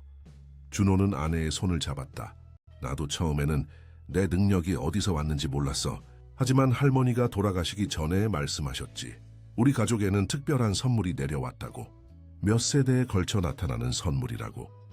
미래는 고개를 끄덕였다. 당신의 할머니도 같은 능력이 있었나요? 그런 것 같아. 준호가 대답했다. 할머니는 마을에서 약손으로 알려져 있었어. 사람들이 아프면 할머니를 찾아왔고 할머니는 그들을 도와주셨지. 하지만 그 시대에는 그런 능력을 공개적으로 이야기하지 않았어. 사람들은 미신이라고 생각했을 테니까. 미래는 혜운을 바라보았다. 혜운이의 능력은 당신보다 훨씬 강해요. 그녀는 판사를 걷게 만들었어요. 그건 기적이에요. 준호는 깊은 생각에 잠겼다. 할매언니가 말씀하셨어. 능력은 세대를 거듭할수록 강해진다고. 혜운이는 나보다 훨씬 강한 능력을 가지고 있어. 그리고 그것이 나를 두렵게 해. 미래는 남편을 놀란 눈으로 바라보았다. 와요? 그것은 놀라운 선물이잖아요. 준호는 한숨을 내쉬었다. 강한 능력에는 큰 책임이 따라. 사람들은 혜운이의 능력을 이용하려 할 거야. 그리고 그녀가 모든 사람을 치유할 수 없다는 것을 알게 되면 그들은 실망하고 분노할 거야. 혜운이가 그런 부담을 견딜 수 있을까? 미래는 걱정스러운 표정으로 딸을 바라보았다. 혜운은 여전히 꽃밭에서 즐겁게 놀고 있었다. 그녀는 그저 평범한 7살 소녀처럼 보였다. 하지만 그녀 안에는 세상을 바꿀 수 있는 힘이 있었다. 우리가 그녀를 보호해야 해. 미래가 단호하게 말했다. 그녀가 자신의 능력을 어떻게 사용할지 스스로 결정할 수 있을 때까지. 준호는 고개를 끄덕였다. 그래, 우리가 그녀를 보호할 거야. 무슨 일이 있어도. 그때 혜운이 갑자기 놀이를 멈추고 숲을 향해 고개를 돌렸다. 그녀는 무언가를 느낀 듯 경계하는 표정을 지었다. 혜운아, 무슨 일이니? 미래가 불렀다. 혜운은 잠시 더 숲을 바라보다가 부모님에게 돌아왔다. 아무것도 아니에요, 엄마. 그냥 누군가가 우리를 지켜보고 있는 것 같았어요. 준호와 미래는 서로를 바라보았다. 그들은 둘 다 딸의 직감이 보통 정확하다는 것을 알고 있었다. 안으로 들어가자 준호가 말했다. 저녁 식사 시간이야. 혜운은 고개를 끄덕이고 부모님을 따라 집 안으로 들어갔다. 그러나 그녀는 다시 한번 뒤를 돌아보았다. 그녀는 확신했다. 누군가가 그들을 지켜보고 있었다. 그리고 그 사람은 좋은 의도를 가지고 있지 않았다. 숲속 깊은 곳, 쌍안경을 든 남자가 별장을 지켜보고 있었다. 그는 휴대폰을 꺼내 전화를 걸었다. SEO 대표님, 그들은 지금 별장 안에 있습니다. 계속 지켜보고 있겠습니다. 다음 날 아침 혜우는 일찍 일어나 창밖을 바라보았다. 어제의 불안감은 사라지지 않았지만 아침 햇살이 숲을 비추는 모습은 너무나 아름다웠다. 그녀는 잠시 자신이 평범한 소녀라면 어땠을지 상상했다. 학교에 가고 친구들과 놀고 걱정 없이 지내는 평범한 일상. 하지만 그녀는 자신이 평범하지 않다는 것을 항상 알고 있었다. 일찍 일어났구나. 미래가 혜운의 방에 들어오며 말했다. 혜운은 고개를 끄덕였다. 엄마, 우리 언제 집에 돌아가요? 미래는 딸의 옆에 앉았다. 조금만 더 기다려야 할 것 같아, 혜운아. 지금은 너무 많은 사람들이 우리를 찾고 있어. 특히 너를. 혜운은 한숨을 쉬었다. 저 때문에 우리가 숨어 지내야 하는 거죠. 미래는 놀라서 딸을 바라보았다. 아니야! 그런 생각은 하지 마. 네가 한 일은 정말 놀랍고 용감한 일이었어. 네가 아빠를 구했고 판사님도 도왔어. 그저 사람들이 내 능력을 이해하지 못하고 있을 뿐이야. 혜우는 잠시 생각에 잠겼다가 물었다. 제 능력은 어디서 온 거예요? 미래는 이 질문을 예상하고 있었지만 여전히 대답하기 어려웠다. 아빠가 말했듯이 그것은 우리 가족에게 내려온 특별한 선물이야. 아빠의 할머니도 비슷한 능력이 있었고 이제 너에게도 그 능력이 있어. 그리고 내 능력은 아빠보다 훨씬 강했다. 왜 제 능력이 더 강한 거예요? 혜운이 궁금해했다. 미래는 딸의 머리를 쓰다듬었다. 아빠는 그 능력이 세대를 거듭할수록 강해진다고 해. 그리고 네 마음이 순수하고 따뜻하기 때문에 더 강한 것 같아. 혜운은 그 대답에 만족한 듯 미소를 지었다. 엄마, 저는 사람들을 돕고 싶어요. 아픈 사람들을 도와주고 싶어요. 판사님처럼요. 미래는 딸을 안아주었다. 알아, 혜운아. 하지만 먼저 우리가 어떻게 네 능력을 안전하게 사용할 수 있을지 알아내야 해. 그리고 네가 조금 더 잘할 때까지 기다려야 할 수도 있어. 그들의 대화는 문 두드리는 소리에 중단되었다. 준호가 문을 열고 들어왔다. 좋은 아침이에요. 그가 미소 지으며 말했다. 박 판사님이 오셨어.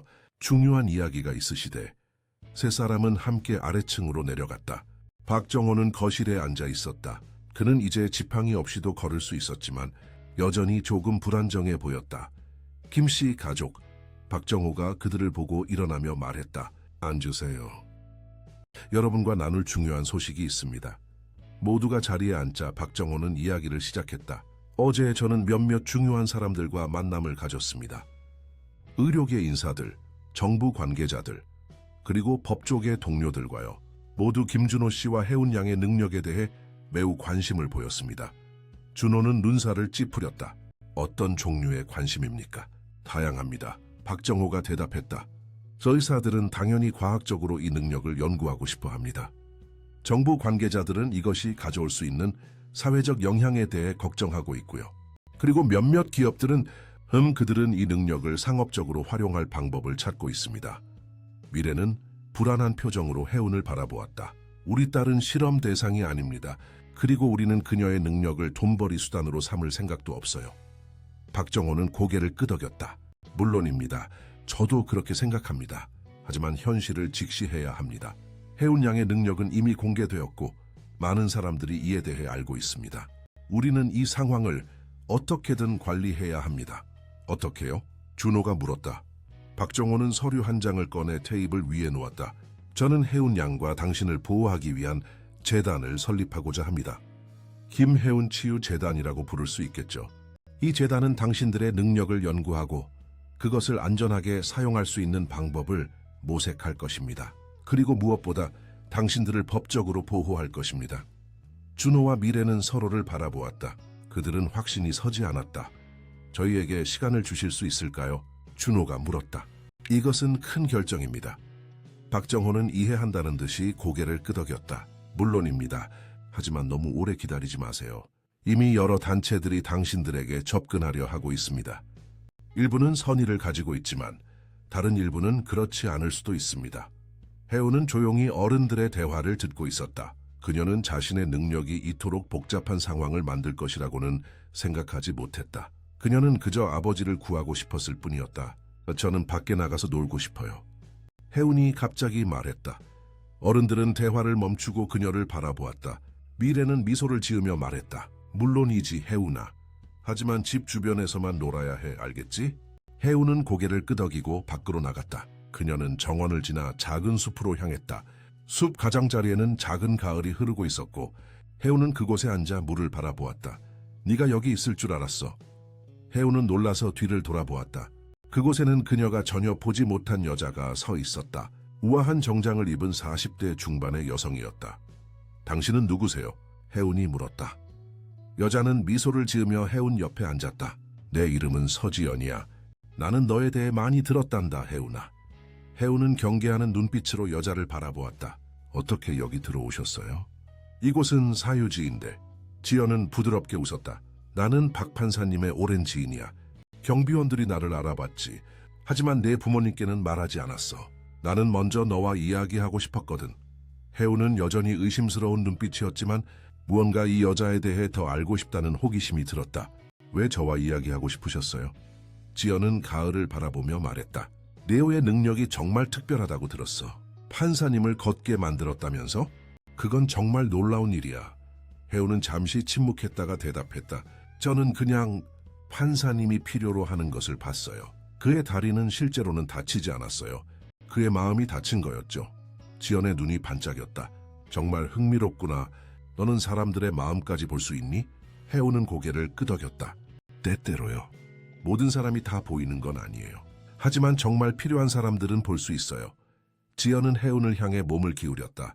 혜운아, 만약 내가 너에게 더 많은 사람들을 도울 수 있는 방법을 알려준다면 어떨까? 내 능력을 더 강하게 만들고 더 많은 사람들을 치유할 수 있게 해주는 방법 말이야. 혜운의 눈이 커졌다. 정말요? 그게 가능한가요? 지연은 미소를 지었다. 물론이지. 나는 바이오텍 리서치라는 회사의 대표야. 우리는 특별한 능력을 가진 사람들을 연구하고 그들이 자신의 능력을 최대한 발휘할 수 있도록 돕고 있어. 네가 우리와 함께 한다면 우리는 내 능력의 비밀을 풀고 그것을 더욱 강화시킬 수 있을 거야. 하요는 잠시 생각에 잠겼다. 저는 더 많은 사람들을 돕고 싶어요. 하지만 부모님께 먼저 말씀드려야 할 것 같아요. 지연의 표정이 살짝 굳어졌다가 곧 다시 부드러워졌다. 물론이지. 하지만 어른들은 때때로 너무 조심스러워서 좋은 기회를 놓치기도 해. 그들은 내 능력을 두려워할 수도 있어. 하지만 나는 그렇지 않아. 나는 내 능력이 얼마나 특별한지 알고 있어. 혜우는 여전히 확신이 서지 않았다. 그래도 부모님께 말씀드려야 해요. 부모님은 저를 사랑하시고 저를 위해 최선의 결정을 내리실 거예요. 지연은 한숨을 내쉬었다. 알겠어요. 하지만 먼저 이것을 받아줄래? 그녀는 작은 은색 팔찌를 꺼냈다. 이건 우리 회사에서 만든 특별한 팔찌야. 이것을 차면 네 능력을 더 잘 제어할 수 있을 거야. 혜우는 팔찌를 바라보았다. 그것은 아름다웠고 햇빛 아래에서 반짝였다. 하지만 그녀는 무언가 이상한 느낌을 받았다. 감사합니다만 지금은 받지 않을게요. 혜운이 정중하게 거절했다. 먼저 부모님과 이야기해보고 싶어요. 지연의 표정이 변했다. 그녀의 눈에는 분노가 스쳤지만 곧 다시 미소를 지었다. 물론이지. 이해해. 하지만 언제든지 마음이 바뀌면 연락해줘. 그녀는 명함을 혜운에게 건넸다. 혜운은 명함을 받았지만 그녀의 마음속에는 경계심이 자리 잡았다. 이 여자에게서 무언가 어두운 것이 느껴졌다. 그것은 혜운이 사람들에게서 종종 느끼는 것과는 다른 종류의 어둠이었다. 이제 돌아가 봐야 할 것 같아요. 혜운이 말했다. 부모님이 걱정하실 거예요. 지연은 고개를 끄덕였다. 물론이지. 하지만 우리의 대화는 우리 둘만의 비밀로 해줄래? 어른들은 때때로 불필요하게 걱정하거든. 혜운은 망설였다. 그녀는 부모님에게 비밀을 지키는 것을 좋아하지 않았다. 하지만 그녀는 고개를 끄덕였다. 알겠어요. 혜운은 서둘러 집으로 돌아갔다. 그녀의 마음은 혼란스러웠다. 한편으로는 자신의 능력을 더 발전시키고 더 많은 사람들을 돕고 싶었지만 다른 한편으로는 그 여자에 대한 이상한 느낌을 무시할 수 없었다. 집에 도착하자 부모님과 박정호 판사는 여전히 거실에서 이야기하고 있었다. 혜운아 어디 갔다 왔니? 미래가 물었다. 혜운은 잠시 망설였다. 지연과의 만남에 대해 이야기해야 할까? 하지만 뭔가 그녀를 막았다. 그냥 가을가에서 놀고 있었어요. 그녀가 대답했다. 미래는 미소를 지었다. 재미있었니? 혜운은 고개를 끄덕였다. 네 엄마. 준호는 딸을 유심히 바라보았다. 그는 혜운의 표정에서 무언가 달라진 것을 느꼈다. 혜운아 무슨 일 있니? 해우는 아버지의 통찰력에 놀랐다. 그녀는 항상 아버지가 자신의 마음을 읽을 수 있는 것처럼 느꼈다. 아니에요, 아바. 그냥 네, 생각할 게 많아서요. 준호는 더 묻지 않았지만 그의 눈에는 의심이 남아 있었다. 박정호는 자리에서 일어났다. 저는 이만 가봐야겠습니다. 내일 다시 오겠습니다. 그때까지 제안에 대해 생각해 보세요. 그가 떠난 후 준호와 미래는 재단 설립에 대해 진지하게 논의했다. 해우는 그들의 대화를 듣지 않고 자신의 방으로 올라갔다. 그녀는 침대에 앉아 지연이 준 명함을 바라보았다. 바이오텍 리서치 서지연 대표. 그리고 그 아래에는 전화번호와 이메일 주소가 적혀 있었다. 해우는 명함을 침대 옆 서랍에 놓고 창밖을 바라보았다. 그녀는 자신이 옳은 일을 했는지 확신할 수 없었다. 하지만 그녀의 직감은 지연을 조심해야 한다고 말하고 있었다. 그날 밤 해우는 이상한 꿈을 꾸었다. 꿈에서 그녀는 밝은 빛으로 가득 찬 방에 있었다. 그리고 그곳에는 많은 아픈 사람들이 있었다. 해우는 한 사람씩 손을 잡아주며 그들을 치유했다. 그들의 얼굴에 기쁨과 안도의 표정이 번졌다.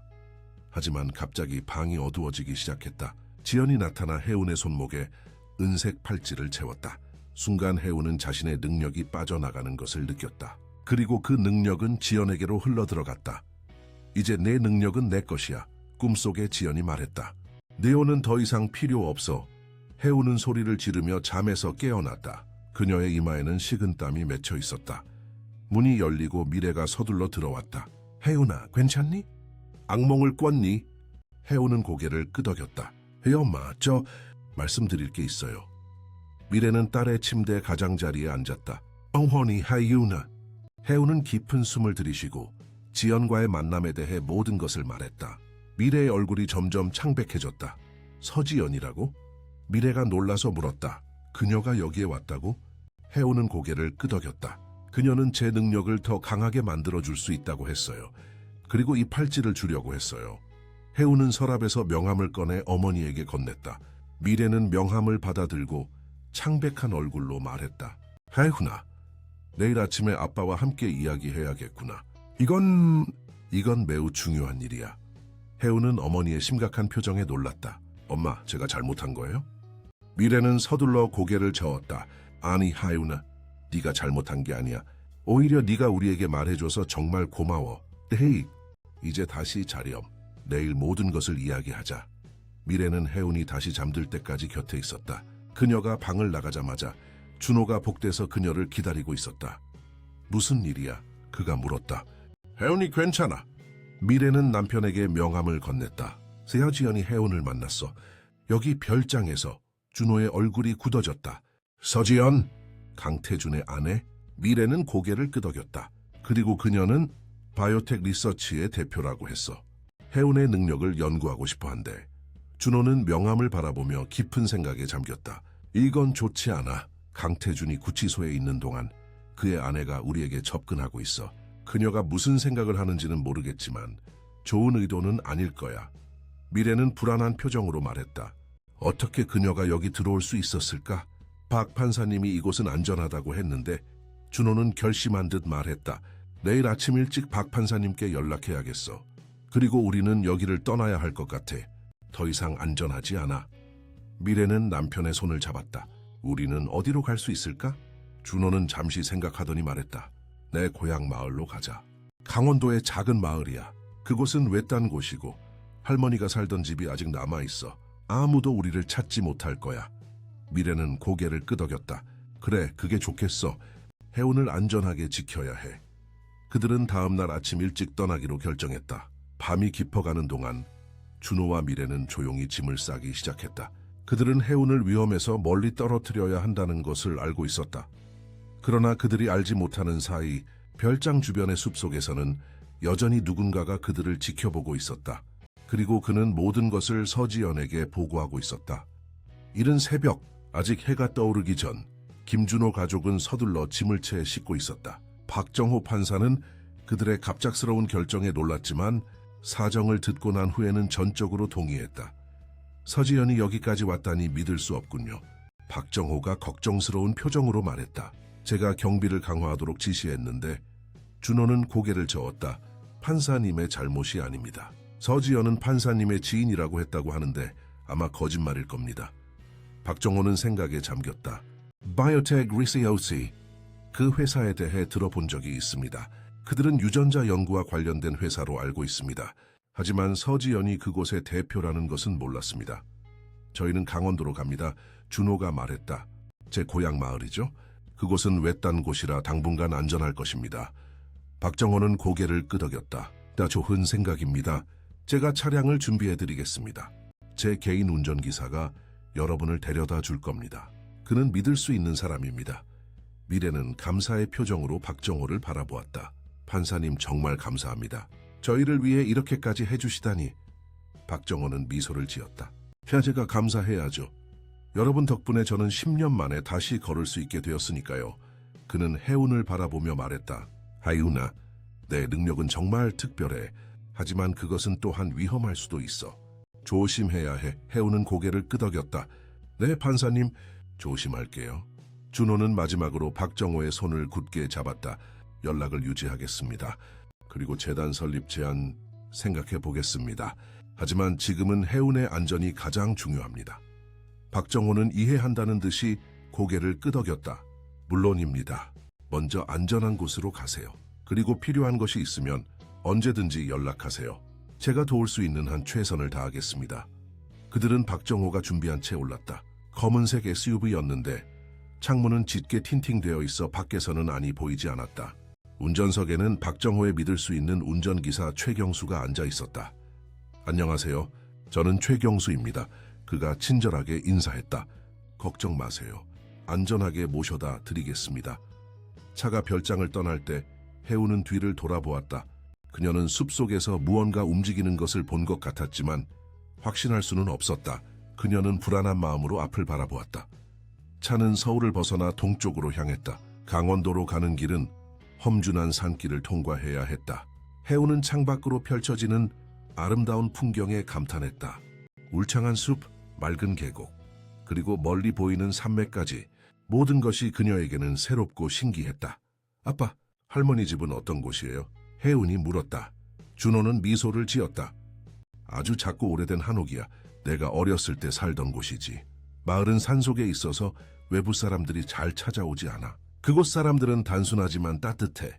그리고 무엇보다 그곳은 우리 가족의 역사가 있는 곳이야.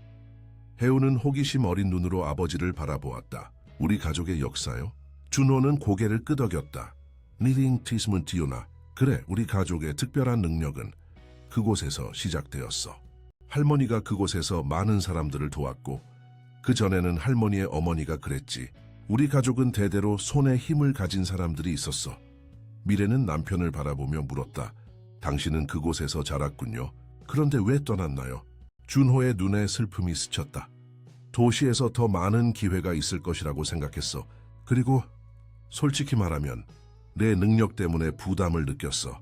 마을 사람들은 모두 내 대해 알았고 항상 도움을 청했지.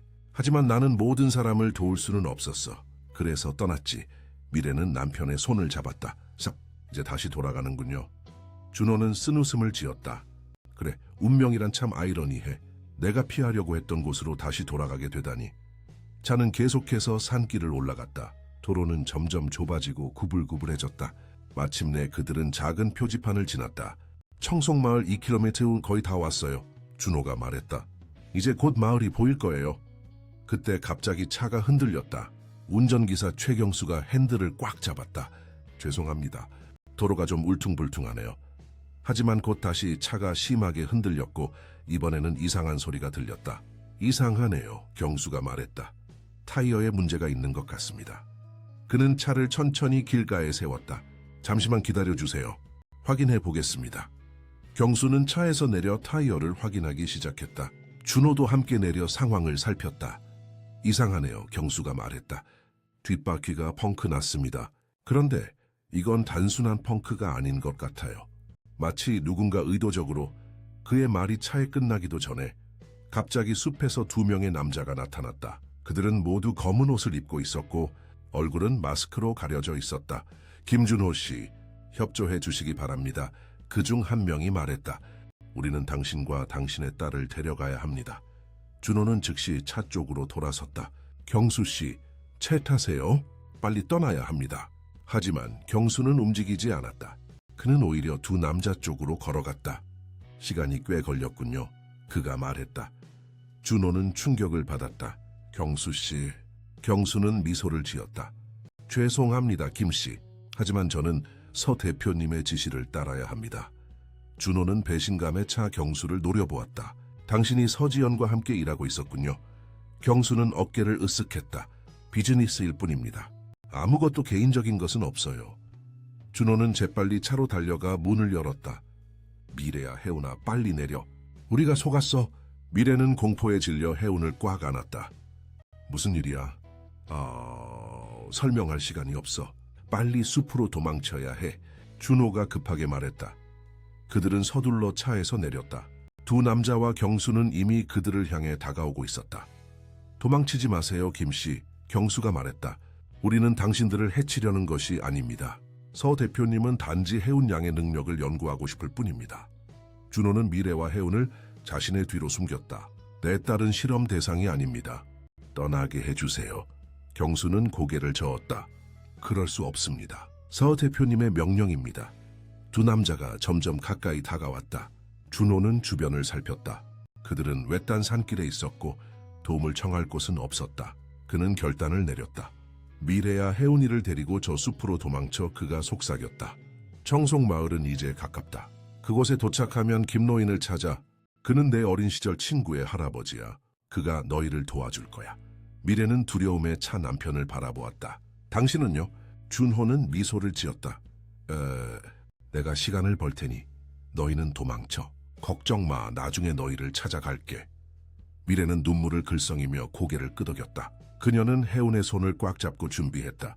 준호는 앞으로 나섰다. 좋아요. 저는 당신들과 함께 가겠습니다. 하지만 내 가족은 내버려 두세요. 경수는 비웃었다. 그럴 수 없습니다, 김씨. 우리가 필요한 건 혜운 양입니다. 준호는 갑자기 달려들어 경수를 밀쳤다. 지금이야. 도망쳐. 그가 소리쳤다. 미래는 혜운을 데리고 숲으로 달렸다. 두 남자 중 한 명이 그들을 쫓으려 했지만 준호가 그의 다리를 걸어 넘어뜨렸다. 당신들이 원하는 건 나잖아요. 준호가 소리쳤다. 내 능력을 연구하고 싶다면 나를 데려가요. 그의 외침에 경수와 두 남자는 잠시 망설였다. 그 사이에 미래와 혜운은 숲속 깊이 사라졌다. 망할. 경수가 욕을 내뱉었다. 한 명이 도망쳤어. 서 대표님이 화내실 거야. 다른 남자가 말했다. 하지만 우리는 아버지를 잡았어. 그도 능력이 있잖아. 서 대표님이 이해하실 거야. 그들은 준호의 팔을 잡고 차로 끌고 갔다. 준호는 저항하지 않았다. 그는 자신의 가족이 안전하게 도망쳤다는 것에 안도했다. 한편 미래와 혜운은 숲속을 계속해서 달렸다. 그들은 도로에서 최대한 멀어지려고 했다. 미래는 방향 감각을 유지하려고 노력했지만 낯선 산속에서 길을 찾기는 어려웠다. 엄마, 아빠는 괜찮을까요? 혜운이 숨을 헐떡이며 물었다. 미래는 강한 척하려고 노력했다. 아빠는 강해. 괜찮을 거야. 우리는 청송마을을 찾아야 해. 그곳에 가면 도움을 받을 수 있어. 그들은 계속해서 걸었다. 시간이 흐르고 해가 점점 높이 떠올랐다. 미래는 점점 더 불안해졌다. 그들은 길을 잃은 것 같았다. 엄마, 저기 봐요. 혜운이 갑자기 소리쳤다. 연기가 보여요. 미래는 혜운이 가리키는 방향을 바라보았다. 멀리서 연기가 피어오르고 있었다. 그것은 마을의 신호일 수 있었다. 저기로 가자. 미래가 결정했다. 그들은 연기를 향해 걸었다. 숲이 점점 엷어지고 마침내 그들은 작은 마을의 가장자리에 도착했다. 그곳에는 10여 채의 전통 한옥이 있었고 주변으로는 작은 밭들이 펼쳐져 있었다. 청송마을이에요. 미래가 안도의 한숨을 내쉬었다. 그들이 마을로 들어서자 몇몇 노인들이 그들을 호기심 어린 눈으로 바라보았다. 한 노인이 그들에게 다가왔다. 어디서 오셨나요? 그가 물었다.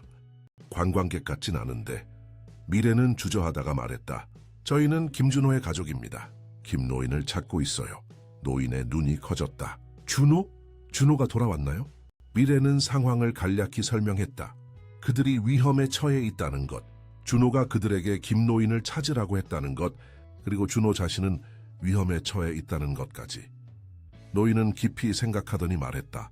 저를 따라오세요. 김노인의 집으로 모시겠습니다. 그들은 노인을 따라 마을 중심부로 향했다. 그곳에는 다른 집들보다 조금 더 크고 오래된 한옥이 있었다. 노인은 문을 두드렸다. 김 어르신, 손님이 오셨습니다. 문이 열리고 80대로 보이는 노인이 나타났다. 그는 허리가 약간 굽었지만 그의 눈은 여전히 맑고 강인했다. 누구십니까? 그가 물었다. 미래는 고개를 숙여 인사했다. 저는 김준호의 아내 윤미래입니다. 그리고 이 아이는 우리 딸 혜운이에요. 준호가 위험에 처했고 당신을 찾으라고 했습니다. 김노인의 눈이 놀라움으로 커졌다. 준호의 가족이라고요? 준호가 결혼했다는 소식도 듣지 못했는데 그는 잠시 생각하더니 말했다. 들어오세요. 안에서 이야기합시다. 그들은 집 안으로 들어갔다. 내부는 소박하지만 따뜻했다. 오래된 가구들과 전통적인 장식품들이 있었다. 앉으세요. 김노인이 말했다. 차를 대접하겠습니다. 그는 부엌으로 가서 차를 준비했다. 미래와 혜우는 거실에 앉아 주변을 살폈다. 벽에는 오래된 사진들이 걸려 있었다. 그 중에는 젊은 시절의 준호로 보이는 사진도 있었다. 김노인이 차를 가지고 돌아왔다. 자, 드세요. 이제 무슨 일이 있었는지 말씀해 주세요. 미래는 깊은 숨을 들이쉬고 모든 것을 설명했다. 준호가 사기 혐의로 재판을 받았던 것, 혜운이 그를 구했던 것, 그리고 서지연이 혜운을 노리고 있다는 것까지 그녀는 혜운의 특별한 능력에 대해서도 이야기했다. 김노인은 모든 이야기를 조용히 들었다. 그의 표정은 심각했지만 놀라움은 없었다. 그래서 혜운이도 그 능력을 가지고 있군요. 그가 마침내 말했다. 준호의 할머니도 같은 능력이 있었습니다. 그리고 그녀의 어머니도요. 우리 마을에서는 그들을 손의 여인들이라고 불렀습니다. 혜운은 호기심 어린 눈으로 김노인을 바라보았다. 제 능력에 대해 알고 계셨어요? 가이스트마이트우부터의 김노인은 미소를 지었다. 알고 있었다기보다는 예상했다고 해야겠군요.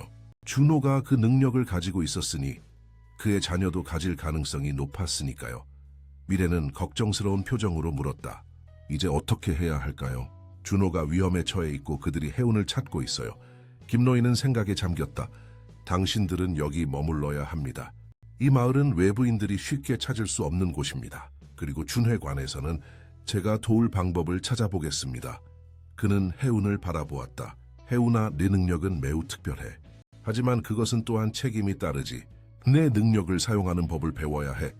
혜운은 고개를 끄덕였다. 아빠도 그렇게 말했어요. 하지만 아빠는 제게 많이 가르쳐주지 않았어요. 김노인은 쓴웃음을 지었다. 준호는 항상 그의 능력을 부담스러워했어. 그래서 이 마을을 떠났던 거야. 하지만 네가 여기 온 것은 아마도 운명일 거야. 이곳은 너희 가족의 능력이 시작된 곳이니까. 미래는 김노인을 바라보며 물었다.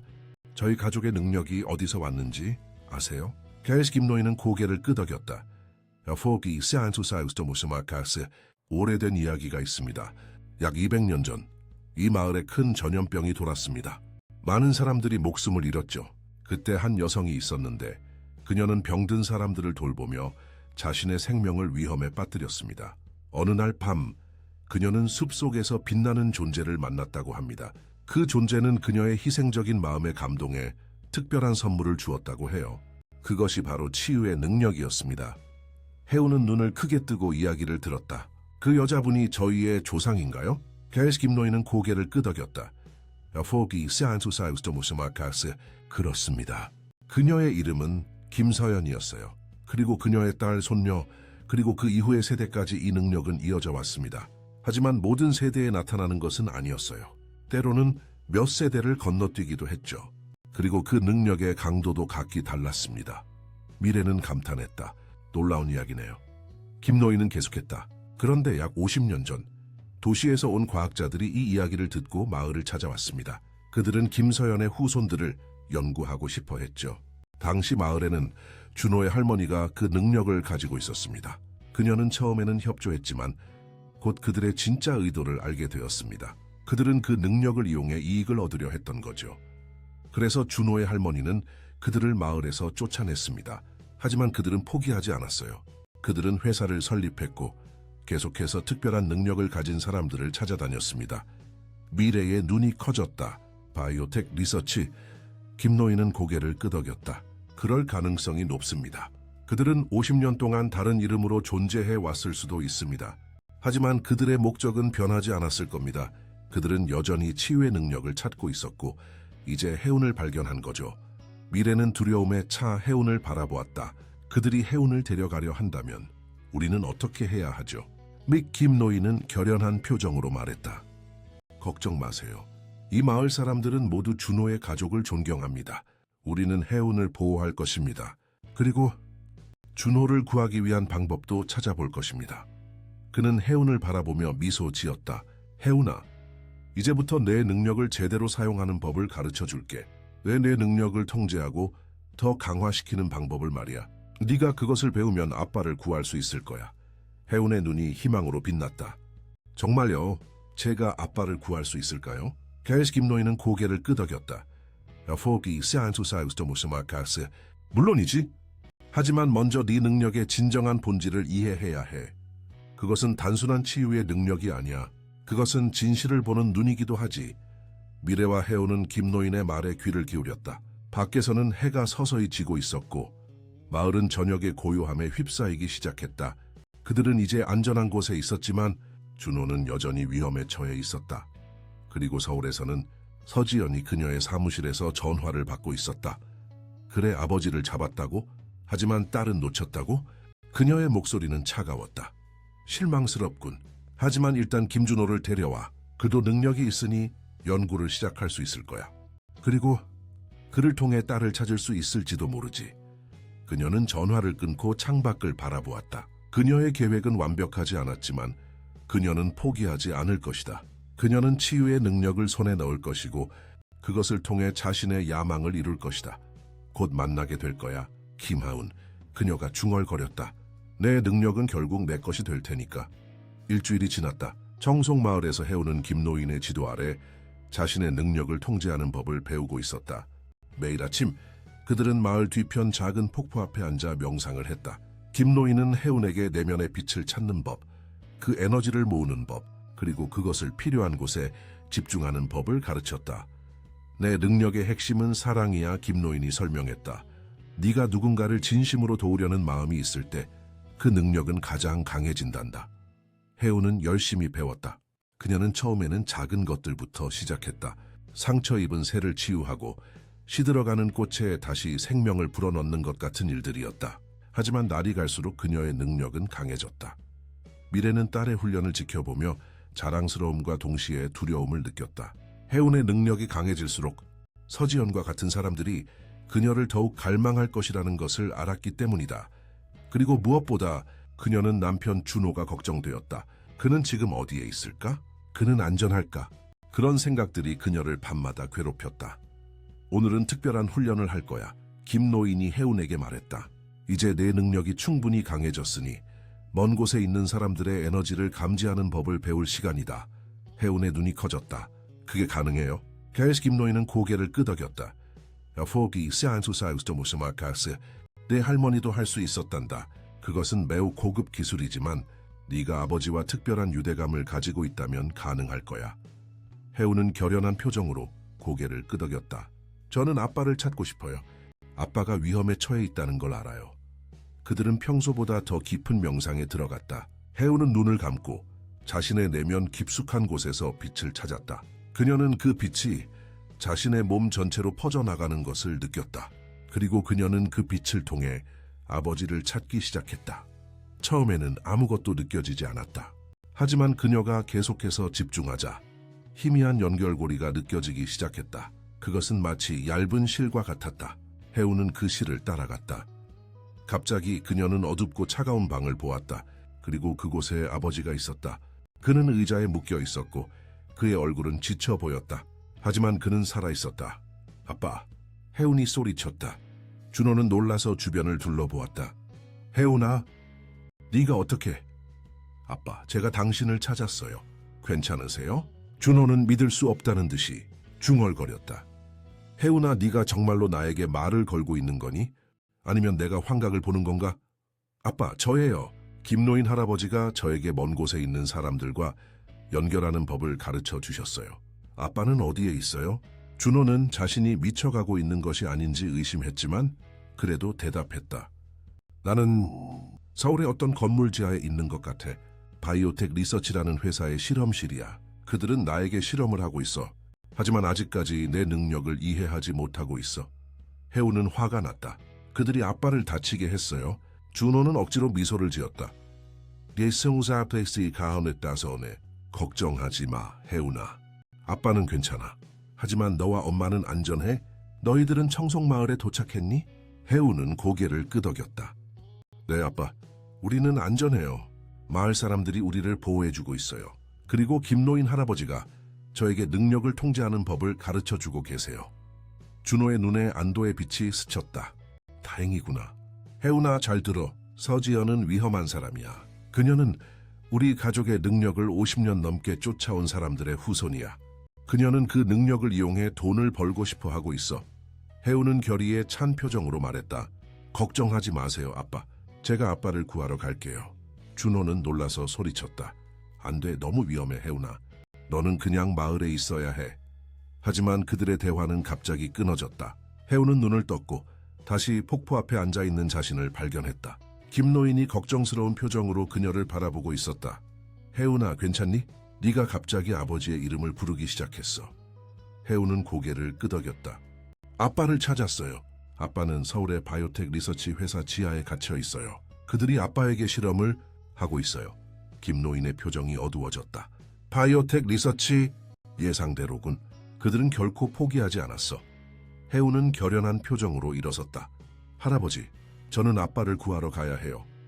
김노인은 걱정스러운 표정으로 말했다. 해우나, 그건 너무 위험해. 너는 아직 어린아이야. 달에 해우는 고개를 저었다. 제가 아빠를 구할 수 있어요. 제 능력은 이제 충분히 강해졌어요. 그리고 저는 꿈에서 봤어요. 제가 아빠를 구하는 모습을요. 김노인은 해운의 눈을 깊이 들여다보았다. 그는 그녀의 눈에서 결의와 확신을 보았다. 그는 깊은 숨을 내쉬었다. 알겠다. 하지만 너 혼자 갈 수는 없어. 내가 함께 가마. 그들은 서둘러 미래에게 돌아갔다. 미래는 처음에는 강하게 반대했지만 해운이 준호의 위치를 정확히 알고 있다는 것을 듣고 마음을 바꿨다. 하지만 우리가 어떻게 서울까지 갈 수 있을까요? 미라에가 물었다. 우리는 차도 없고 버스도 이 마을까지 오지 않아요. 김노인은 미소를 지었다. 걱정 마세요. 제가 방법을 알고 있습니다. 그는 마을의 젊은 남자 몇 명을 불러 모았다. 그들은 모두 준호의 어린 시절 친구들의 아들들이었다. 그들은 기꺼이 도움을 주겠다고 나섰다. 우리는 서울까지 당신들을 데려다 줄 것입니다. 그중 한 명인 이민호가 말했다. 그리고 필요하다면 준호를 구하는 것도 도울 것입니다. 계획이 세워졌다. 그들은 다음 날 새벽에 출발하기로 했다. 해우는 그날 밤 거의 잠을 이루지 못했다. 그녀는 아버지를 구하기 위한 계획을 끊임없이 생각했다. 다음 날 새벽 그들은 두 대의 채 나눠 타고 서울을 향해 출발했다. 해운, 미래 그리고 김노인은 한 채 탔고 이민호와 다른 3명의 젊은 남자들이 다른 차에 탔다. 서울로 향하는 길은 긴장감으로 가득했다. 해운은 창밖을 바라보며 자신의 능력에 대해 생각했다. 그녀는 이제 자신의 능력이 단순한 치유의 힘이 아니라는 것을 알았다. 그것은 진실을 보는 눈이었고 사람들의 마음속 깊은 곳까지 볼 수 있는 능력이었다. 마침내 그들은 서울에 도착했다. 해운은 아버지의 에너지를 따라 그들을 바이오텍 리서치 빌딩으로 안내했다. 그것은 강남에 위치한 현대적인 고층 건물이었다. 아빠는 지하에 있어요. 해운이 말했다. 하지만 우리가 어떻게 들어갈 수 있을까요? 김노인은 잠시 생각하더니 말했다. 정면으로 들어가는 것은 위험할 것입니다. 우리는 다른 방법을 찾아야 합니다. 이민호가 제안했다. 제가 건물 주변을 둘러보고 다른 입구를 찾아보겠습니다. 그는 잠시 후 돌아와서 보고했다. 건물 뒤편에 서비스 입구가 있습니다. 하지만 경비원이 지키고 있어요. 김노인은 미소를 지었다. 걱정 마세요. 우리에게는 비밀 무기가 있습니다. 그는 해운을 바라보았다. 해운은 고개를 끄덕였다. 그녀는 이제 자신이 해야 할 일을 알았다. 그들은 건물 뒤편으로 갔다. 해운은 경비원을 바라보았다. 그녀는 집중하여 그의 마음속을 들여다보았다. 그녀는 그가 피곤하고 지루해하며 빨리 집에 가고 싶어 한다는 것을 알 수 있었다. 해운은 천천히 그에게 다가갔다. 안녕하세요, 아저씨. 경비원은 놀라서 해운을 바라보았다. 꼬마야, 여기서 뭐 하는 거니? 해운은 미소를 지었다. 저는 길을 잃었어요. 도와주실 수 있나요? 경비원이 그녀에게 다가오자 해운은 그의 손을 잡았다. 순간 그녀의 능력이 작동했다. 그녀는 그의 마음에 평화와 졸음을 불어넣었다. 당신은 피곤하시죠? 잠시 쉬고 싶으시죠? 혜운이 부드럽게 말했다. 경비원의 눈이 점점 무거워졌다. 그래, 나는 조금 피곤해. 몇 초 후 그는 의자에 기대어 깊은 잠에 빠졌다. 혜운은 다른 사람들에게 신호를 보냈고 그들은 서둘러 서비스 입구로 들어갔다. 건물 내부는 조용했다. 늦은 밤이었기 때문에 대부분의 직원들은 이미 퇴근한 상태였다. 그들은 조심스럽게 지하로 향하는 계단을 찾았다. 지하 실험실에 도착했을 때 그들은 여러 개의 문이 있는 복도를 발견했다. 혜운은 눈을 감고 아버지의 에너지를 찾았다. 저쪽이에요. 그녀가 가리켰다. 그들이 문 앞에 도착했을 때 그것은 잠겨 있었다. 이민호와 다른 남자들이 문을 열려고 시도했지만 실패했다. 비밀번호가 필요해요. 이민호가 말했다. 혜운은 다시 한번 집중했다. 그녀는 이 방을 자주 드나드는 사람의 기억을 찾으려고 했다. 잠시 후 그녀는 미소를 지었다. 1957223 그녀가 말했다. 이민호는 의심스러운 표정으로 그 번호를 입력했다. 놀랍게도 문이 열렸다. 방 안에는 준호가 의자에 묶여 있었다. 그는 지쳐 보였지만 가족을 보자 눈에 생기가 돌아왔다. 혜운아, 미래야? 그가 소리쳤다. 미래는 서둘러 남편에게 달려가 그를 풀어주었다. 그들은 서로를 꽉 껴안았다. 어떻게 여기를 찾았어? 준호가 물었다. 혜운이 앞으로 나섰다. 제가 아빠를 찾았어요. 김노인 할아버지가 저에게 가르쳐 주신 방법으로요. 준호는 놀란 표정으로 김노인을 바라보았다. 김 어르신, 오랜만입니다. 김노인은 미소를 지었다. 나중에 인사는 나누자꾸나. 지금은 여기서 빨리 나가야 해. 그들이 방을 나서려는 순간 갑자기 불이 켜지고 경보음이 울렸다. 가두어라. 아무도 나가지 못하게 해. 서지연의 목소리였다. 그녀는 복도 끝에 서 있었고 그녀의 뒤에는 여러 명의 경비원들이 있었다. 이런 서지연이 말했다. 김하운, 결국 네가 우리에게 왔구나. 우리가 널 찾아다닐 필요도 없었네. 혜운은 지연을 똑바로 바라보았다.